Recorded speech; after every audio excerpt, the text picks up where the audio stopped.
Every podcast starts with us eating. Is it fair to call it podcast? Is it a podcast? For me, it's just a conversation with my wife. Should we call them like that? Shout out for my friend. Yeah. And his team. Right. Yeah, they did quite well this season, didn't they? Like. They did well last season as well. Well, but this season they grew. I love you, mate. Love, love, love.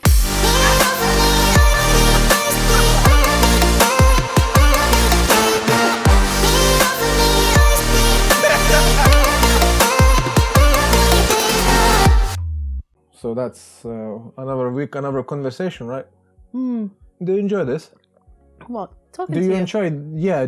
Are you enjoying these conversations? Yeah. That's what I'm asking. Yeah. I got itchy. Don't rub it. Last time it was your tramping nails. No, this week they're nice and cut, fresh.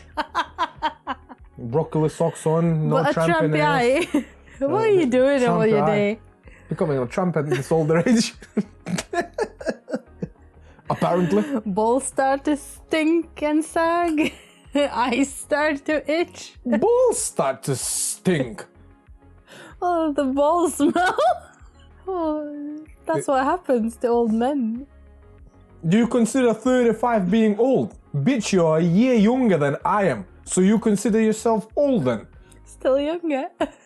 Right, okay, so... I still get ID'd. So be aware that at age of 35, your fucking fanny will start to stink then. No, it's just balls. Ah, right, okay, balls. So anyway, are you enjoying these conversations? Yeah, I actually enjoy it. It's a nice change to sit down to talk to you about stuff, about life, about... We talk these things anyway. I know we talk them, so but... it feels like we're repeating ourselves. No, we articulate it better because we're thinking to put it out. And usually it's like, we don't talk, we just, you get me? Yeah. Yes, that happens a lot. Cat moving my props. Yeah, that happens a lot actually. When you understand someone from half a sentence. Yeah, you just like like... that. I like that, yeah. It's enough just to send a vibe and you get it. So that's good. Yeah, so... Easy. Not very well color coordinated, are you? Yellow, red. I think on the first episode we established that at this moment in life I feel like I'm an artist. Okay. So I don't so care. Express yourself with broccoli. Tonight, yes, with a bit of yellow, a bit of green, a bit of different green. What does that say? That I like broccoli and my farts smell like broccoli. Broccoli. Okay. Huh? Okay. That sums it up, right? The energy levels of yours in the morning, like Jesus Christ. I'm like the sun. I take my time to start the day. Can you be like a sun on pre-workout? Like, whoo, you're out there shining. That's not how the world works. Speak about your own world then. My son, ooh, he tries, he rises fast. Oh, good morning. Oh. What is it? And that's free coffee, huh? Had a conversation with our friend today. What? She's going through a lot at the moment.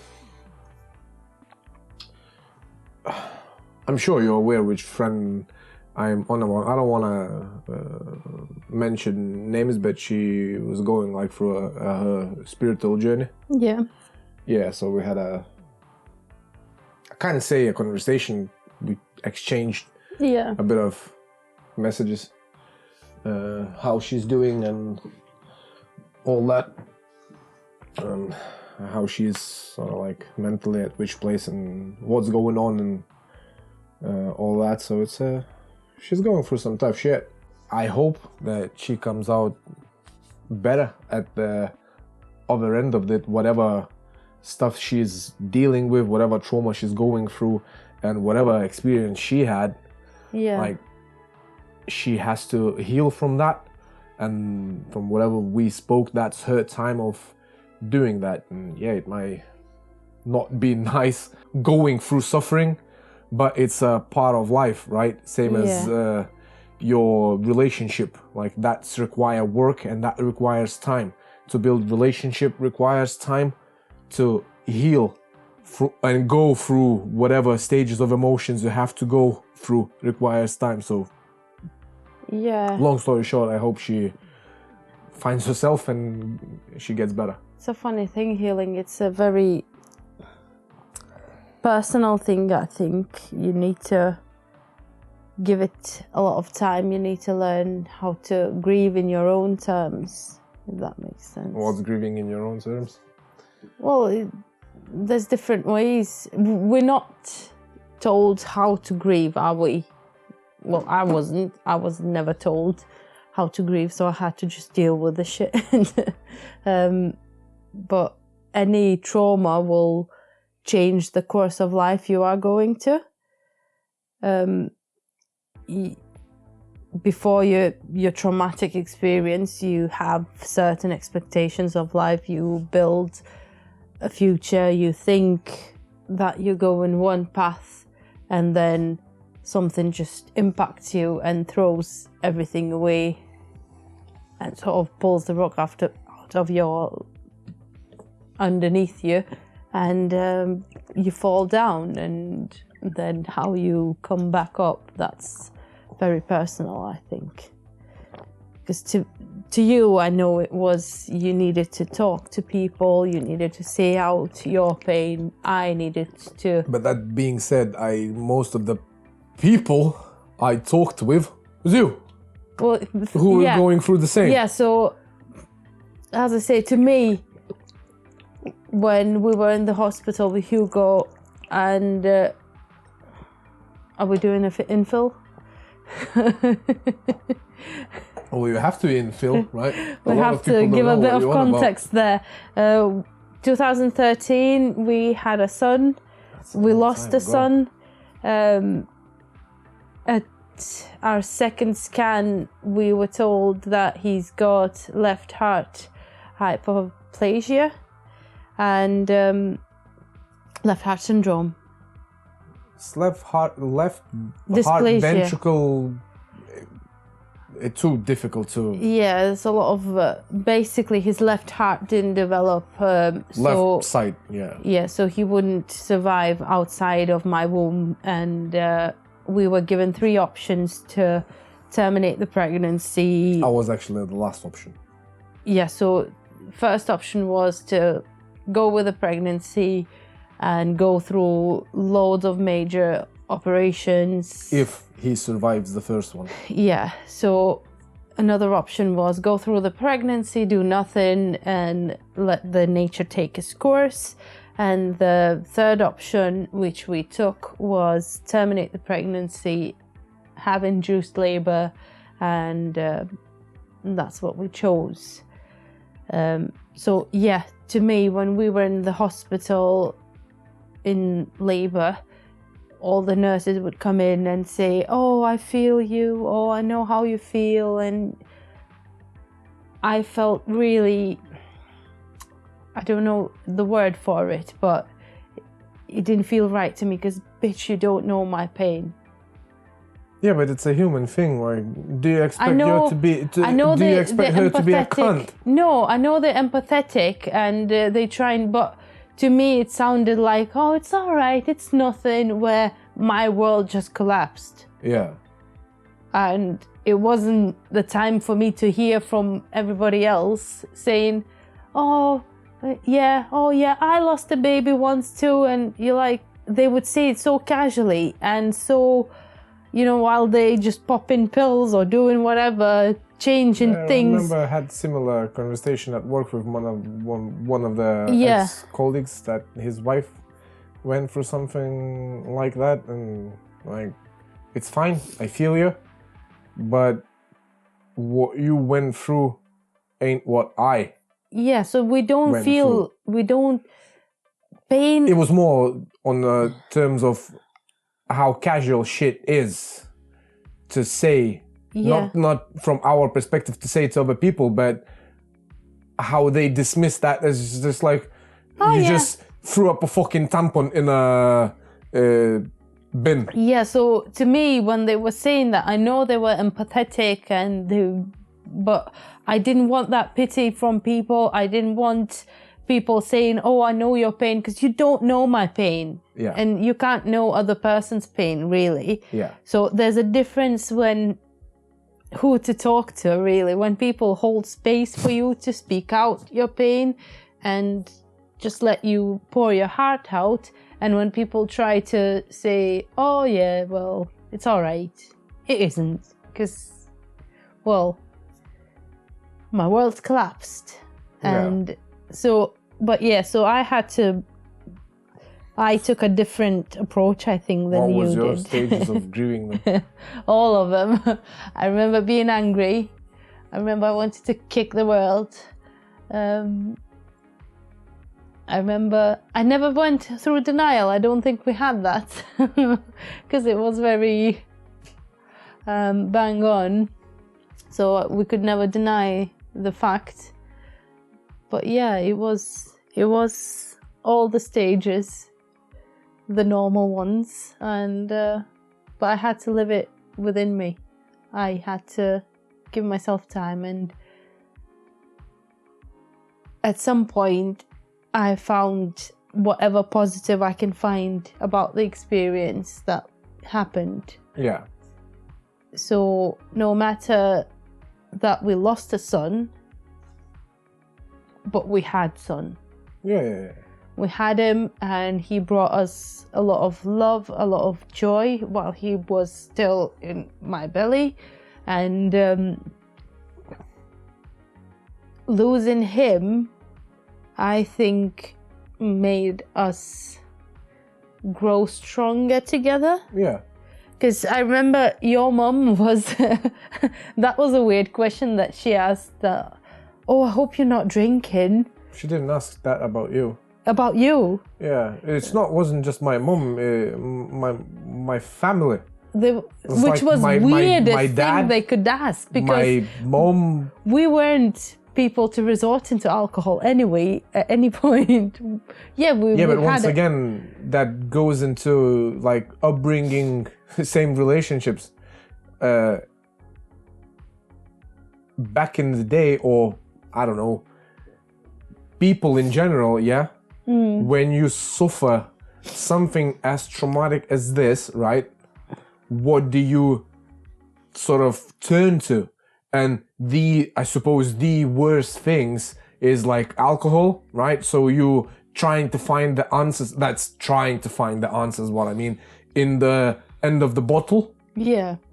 Well, to me, it was the most bizarre thing they could ask.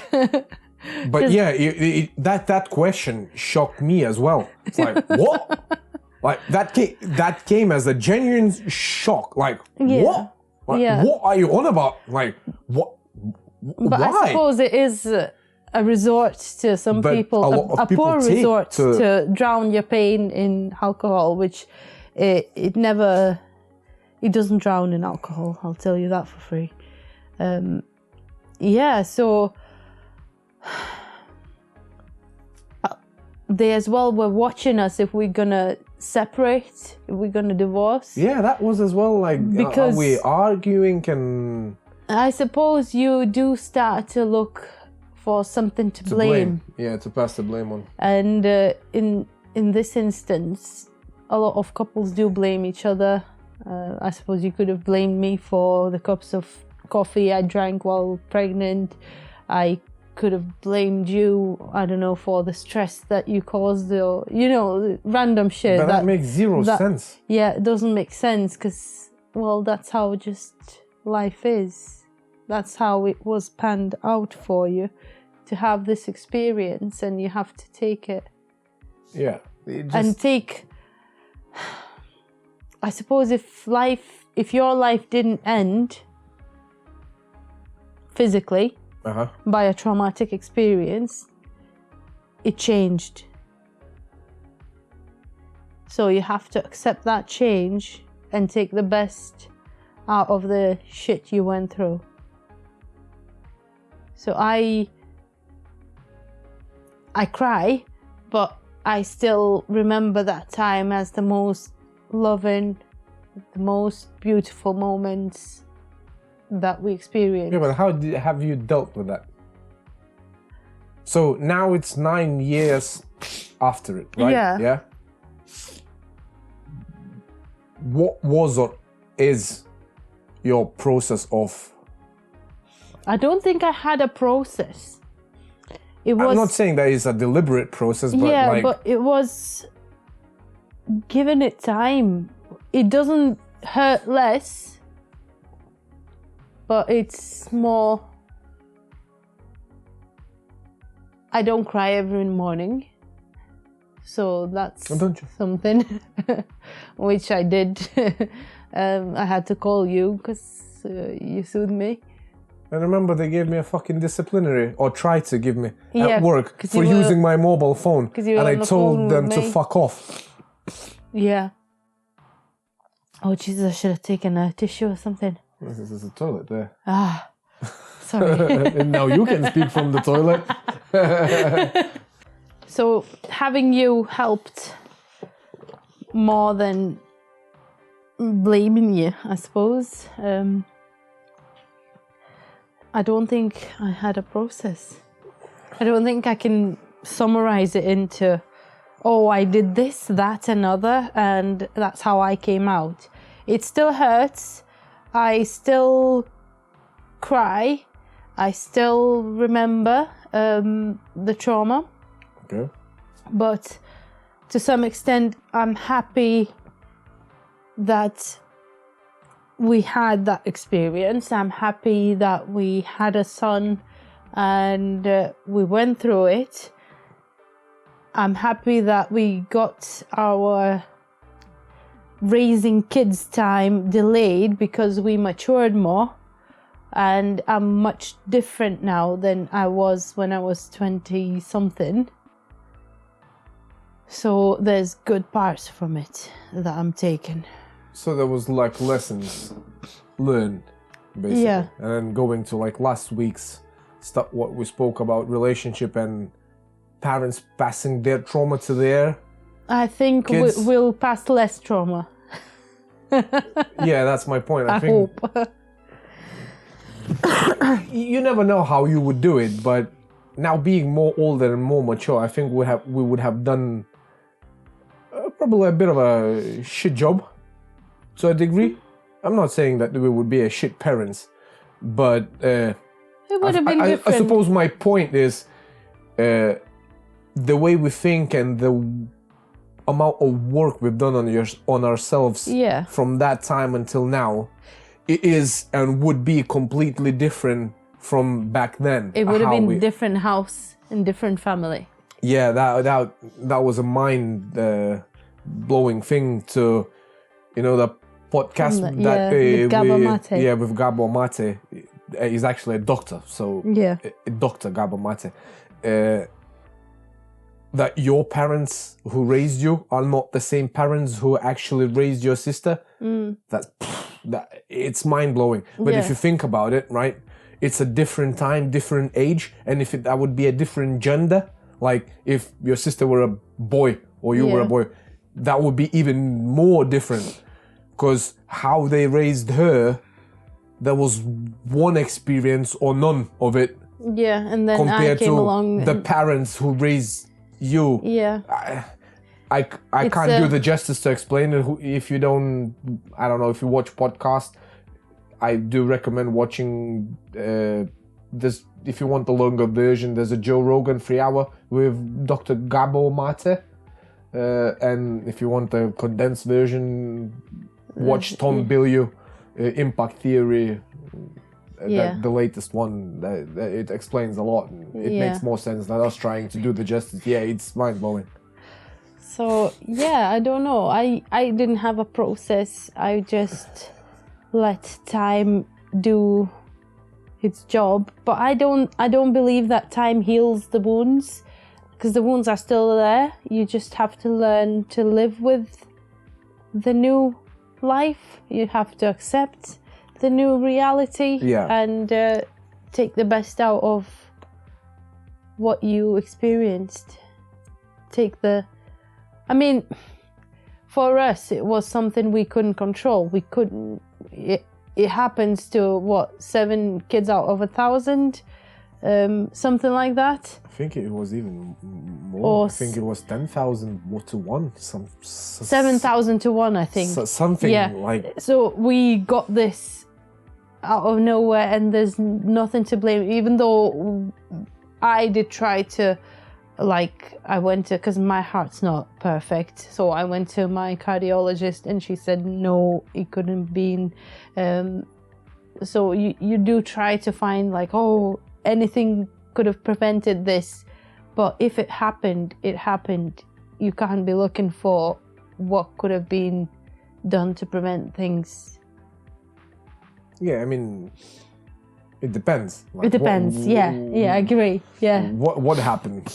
Yeah. Like, we're talking about this in. If you were drink driving and crashed your car, maybe if you didn't drink, you wouldn't have crashed. Yeah, I mean, so it's case specific. Yeah. Thing what you're trying to explain. I'm talking more about things you can't control, things you have no power over, you know, like disease or. Yeah. Again, disease can be prevented, but like things like that are out of your control. You can't look for blame. You can't look for what you could have done to change the course and things like that. What was your process? I don't think I had any process. I don't have a process with a lot of things, if you think about it. Yeah, you just let it flow. Like, even to set up a camera, which I know how it works, it's always exactly the same. Yeah. This is so.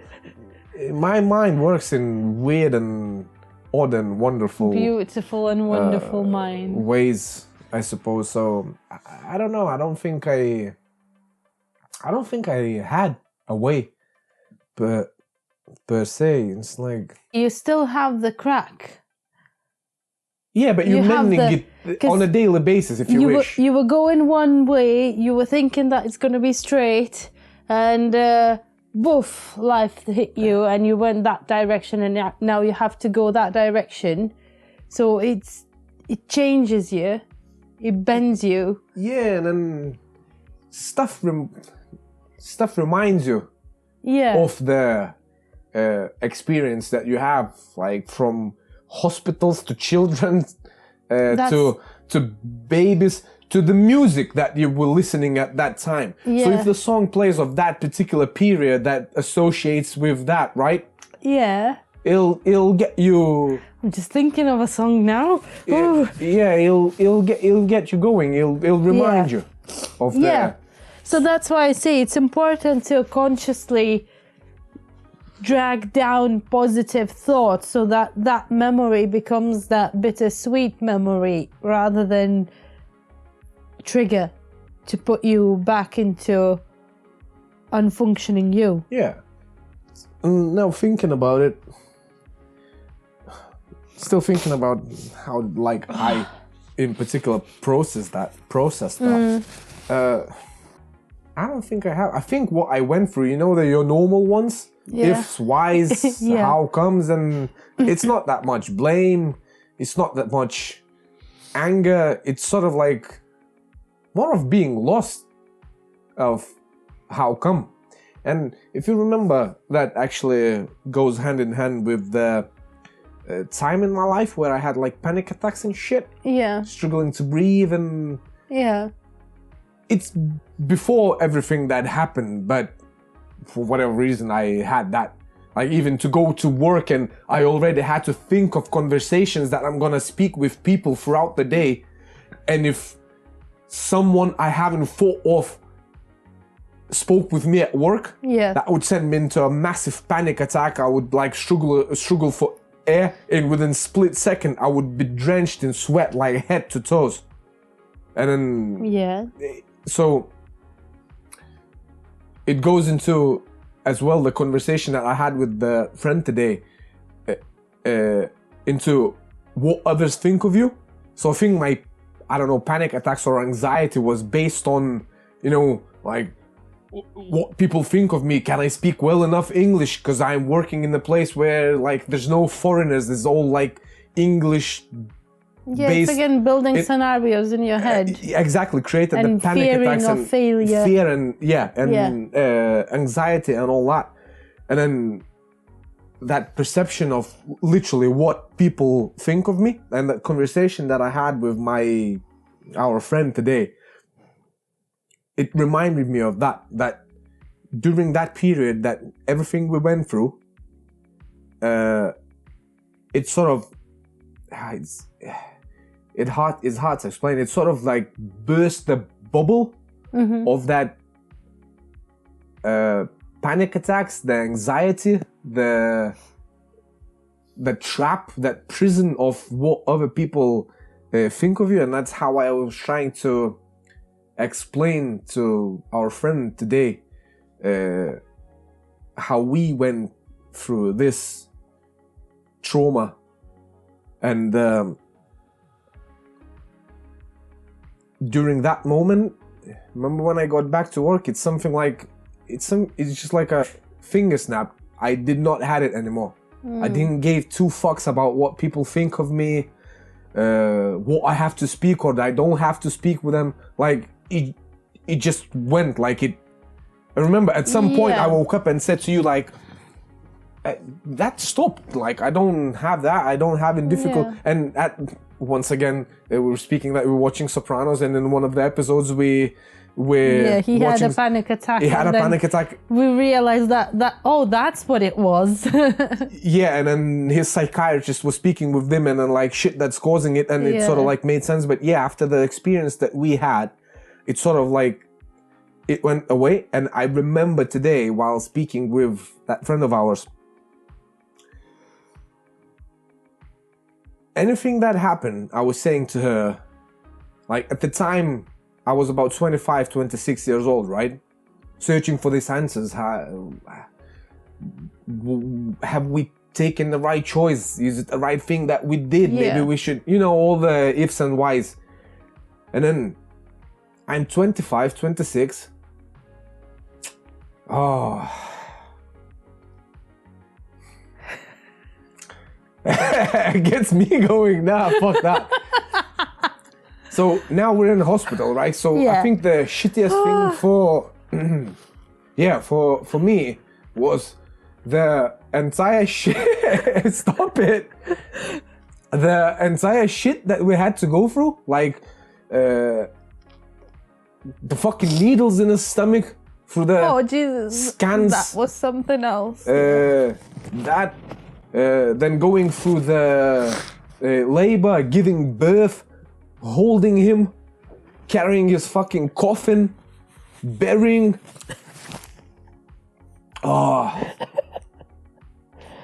So I was saying to her, you tried to explain me. How should I give a fuck about what other people imagine I am supposed to act, be, sound, or what they think of me? When I went through this, what fucking more painful you can give it to me that I could give a fuck? Yeah. So that was my point to her, that I don't give a fuck what people think of me. And that was a part of it. That was sort of like, I was trying to explain to her, like, my point of view, that, after everything, all the years, now 9 years passed by, like, it's what you mentioned. You find the lessons in it, or sort of like things that you learn that it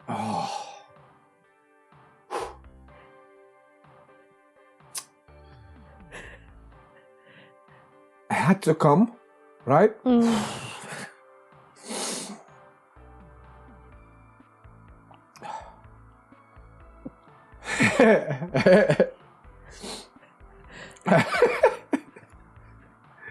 You're making me laugh at the same time. I want to fucking cry. Stop it. So, whatever little time, you had to experience him in whichever shape or form. now I think and believe, come on, get a fucking grip, man. He was placed here for a reason. And that reason was for, I think, us to learn all this shit, you know, to be able to understand ourselves better, to value, I don't know, relationship, other people, love, life, if you wish. Yeah. Right? And care more about yourself and, fuck me, how you want to create life. Yeah. Rather than what other people think of you. Does that make sense? Yeah, so it didn't, as you can see, I would not call that fucking, you done and dealt with it and just fucking moved on. That's it. You don't care about it anymore. It changed course. Yes. So if we imagine we're like, I don't think I would be or you would be today. Flying in the orbit, we got this trauma and it changed course, but it changed. I don't think we would be the way we are today. No, definitely. So the fucking experience was as shit as I would never wish it on to anyone else. Yeah. But after all the bad, I think he's done what he had to do in here. Yeah. So the way I see it, the amount... Cry with Paul and Christina on this whatever fucking evening. The amount of pain we felt, we went through, is equal to the amount of love he brought. Yeah. So, and love is the answer to anything. So as much as it might sound weird to others listening to it. Listen to us sniffling. Oh, Jesus Christ. Yeah. As much as it sounds weird as in terms like, how can you say he done what he's supposed to do and leave? But I choose to believe that was the shit happened the way it was meant to happen. Yeah. Well, that's, yeah. He was sent here to whatever, show us something, make us stronger, make our bond stronger together, sort of. So there was lessons learned in life that you had to learn, if that makes sense. Yeah. And the way I understand and go about it now, you wouldn't have not been able to do it without this. And I'm not necessarily saying you have to lose a fucking child to be able to, I don't know, overcome something or become a better human being. But for us, it was that. For someone else, it might be different, like traumatic. Yeah, so that's the point. You know what I mean? You have to take your trauma. This audio will sound shit. A lot of sniffling, sorry in advance. You have to take that trauma, that experience, and make it work for you. As I say, I had to consciously bring positive thoughts into the experience. As shit as it sounds, I mean, we had to choose to kill our child, stop his heart from beating, but at the end of the day, I take comfort that we took the pain that we feel so that our child doesn't have to suffer. And it changed the life that we wanted to live, but I think that change taught us a lot and brought a lot of love, a lot of depth into our life. So it did the opposite of what my parents thought it would do. Yeah, yeah. And I suppose some couples may not have gone through that way that we did. Some people do divorce after loss of a child because they put in all the blame into each other, but again it comes back to communication and talking and being honest with each other. So, yeah. But I think learning to be grateful for that experience is something you have to do, because that's what's going to fill your heart with love back again. Yeah. Oh, yeah. So heavy. I don't think you can actually heal, if you wish to call that healing, from well, I call it fully. Healing because you have it's one word for it, I suppose. You have to rise up and wear that scar and bring it with you, but not fixate on the pain that scar brought. Yeah. So you do heal, but it doesn't mean that you'll forget the experience. It doesn't mean that you will forget the person you lost or the life you expected to have. It doesn't mean that, you just all of a sudden feel joy and happy. Yeah. You will feel that, and it's okay to feel happy again. But you will have that scar, and it's okay to have it. It's okay to move on with your life. Yes. You don't need to sit there, fixate on the pain, because that's why, when the idea came to sort of like try and have like my own business and stuff. Yeah. That's the reason, for those that don't know. That's why it's called Hugo Hart, because that was the son, the name of our son, and Hart, obviously it was due to his heart condition, and it just felt. It's not that I felt guilt or something. Something within it just felt right. Yeah, it felt natural to call it that way. Yes, so it has a sort of like a positive message. I suppose it's hard for people who don't know. It's just a name, like it's a Hugo Hart name, but associated with Hugo Boss. yeah, but it's not. It's associated with our sort of like experience and our son's name and what he brought to us, and and what he showed us. That's why I wanted, and we spoke about this with you before. Like it was never and still not is the intention of me to be fucking rich and famous, get loaded through that business. All I want is just I wanted to make that memory of his name, to make something nice, to help actually people. Yeah. To do what we do. And remember we spoke about charities and stuff, like that specific charity deals with this condition that we found ourselves in.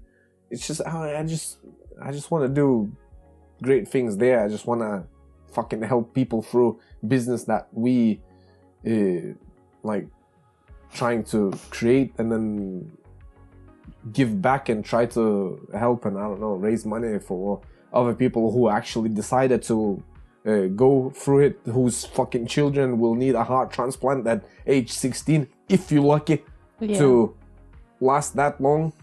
And so I don't know, the healing part,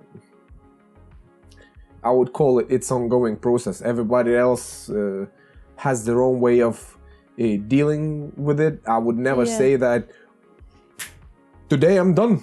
Yeah, you're I'm not healed. done. You will always have that scar, and that's okay. Yeah. And another thing, I think it was, you felt a little bit guilty that you start laughing. You felt a little bit guilty that you want to be happy again, but that's how it is. That's the nature to you. It just, things move on, things rise again, they bloom again, and that's life. So it's okay to be happy again once you had that trauma. So if you deal with it, other than searching for something in the bottom of the bottle. That's what we that's what we said, or I said in the beginning of the conversation. You should come out at the other end being stronger or better human being. I can't speak for any other people, and I'm not trying to. I'm just purely speaking about my own experience. I know for a fact that however bad it was and forever will be, I know that the way I am today is a great part of what happened almost 10 years ago. Yeah. That's for sure. Yeah. So yeah, that's, I suppose, how we go about, like, so you could say that trauma changes people. I wouldn't recommend it. But it's part of life, right? Yeah. It's what you do with it and how you deal with it. You can't avoid things. And that's how we go about ours. Yeah. So yeah, that was different. Heavy. Well, thank you for listening. I need to play some Nintendo now. Read a book. But yeah, that's, I think it's a wrap today on this chat of ours. Yeah. So take home message, life moves on. Take your time and find love again. And if you're still watching after all the sniffling and sniffling crying and snotting, and yeah, thank you. We appreciate that. I suppose people don't have to watch this because it's just literally our conversations. Yeah. But we choose to share them. But if people watch them and find something, I suppose we can take comfort. It's better than Love Island. Oh, for me, it's better than Love Island for sure. But anyway, if people are watching it, I appreciate that because they don't have to spend their time to do that. And if you choose to watch that, just know that we appreciate that. Leave a comment. Yeah, if you chat, we'll chat know. with you, and yeah. It'd be interesting if somebody found a process of how to deal with. Yeah, how you go about it, actually. Yeah. So if you wanna, I don't know, DM, leave a comment, do all that good stuff, and make sure if you found this useful or previous one or whatever, share it with your friends. Views help. Yeah. Subscribes help as well. So yeah, thank you, and lots of love. I suppose if it's evening, so yeah, lots of love and good night. Or good day, whenever you watch.